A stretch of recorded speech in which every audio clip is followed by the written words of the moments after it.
So babanggitin ko lang, Mr. Chair, no, yung mga iba't ibang mga attacks.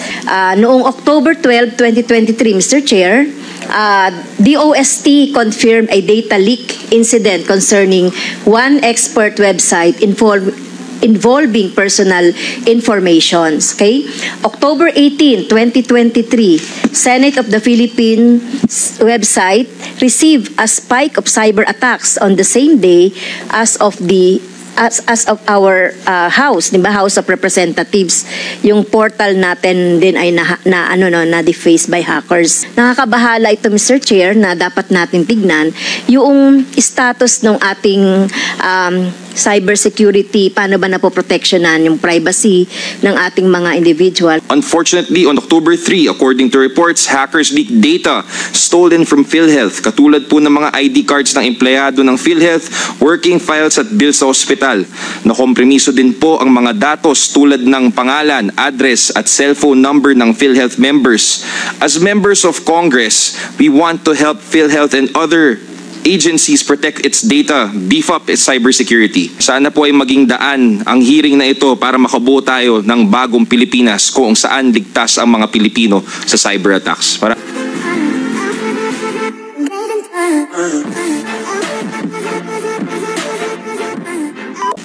Now, we would like to call on Congresswoman Franz Castro for her sponsorship remarks.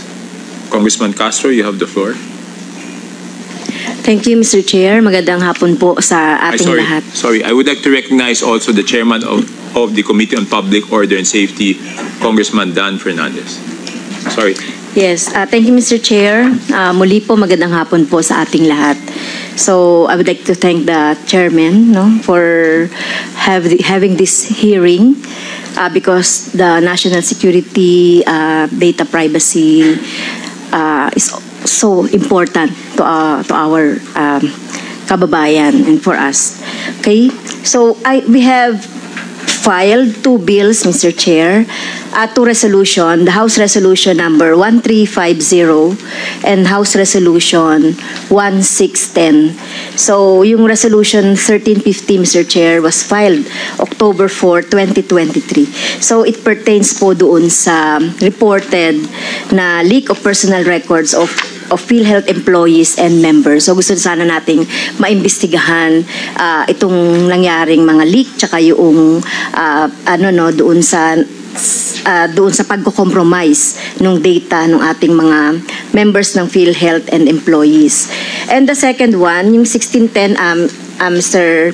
Chairman, final po namin ito February 27, 2024. And by the way, ito po yung bill na final ng Kabataan Party List, ACT Teachers, and Gabriela Women's Party. So, marami pong nangyari na mga cyber attack. Okay, so sinasabi po nung isang global cyber security firm which is called Kaspersky Security Network or the KSN, sabi niya po that the Philippines ranked 4th place in global ranking and remains the top country in Southeast Asia most targeted by web threats in 2023, and the Philippines has consistently being among the top 10 countries in the ranking since 2019. So babanggitin ko lang, Mr. Chair, yung mga iba't ibang mga attacks. Like for example, in early 2023, it revealed that 817.54 gigabytes of records belonging to both applicants and employees across various government agencies, including PNP, NBI, the BIR, Special Action Force, has put the personal information of millions of Filipinos at risk. Okay? In July 23, 2023, the PSA in Central Visayas, or PSA7, announced on their new Facebook page that their account got hacked since February 22, 2023. Next po, yung September 22, 2023, yung Philippine Health Insurance Corporation. So ito na po yung nandun sa HR 1350. In October 11, 2023, PSA submitted a breach notification to Privacy Watchdog NPC, where the system affected is Community-Based Monitoring System or yung CBMS, which holds data from surveys regularly collected by the PSA, no? PSA na to, no? On indicators of dimensions of poverty such as health, nutrition, water, sanitation, shelter, education, income, employment, and security. Noong October 12, 2023, Mr. Chair, DOST confirmed a data leak incident concerning one expert website involving personal informations. Okay? October 18, 2023, Senate of the Philippines website received a spike of cyber attacks on the same day as of our House, di ba? House of Representatives. Yung portal natin din ay na-deface by hackers. Meron pa po, no, according to the statement of Sam Hacoba, founding president of the National Association of Data Protection Officers of the Philippines, o yung NADPOP, there will be more cases of cyber hacking in the country in 2024. So, ito na nga po, no, meron pa rin. Early 2024, January 23, yung DSWD naman po ng Central Visayas, yung Cebu City, no, na ano rin ng hackers yung kanilang data. Ito, February 5, Department of Information and Communication, meron ding mga reported po.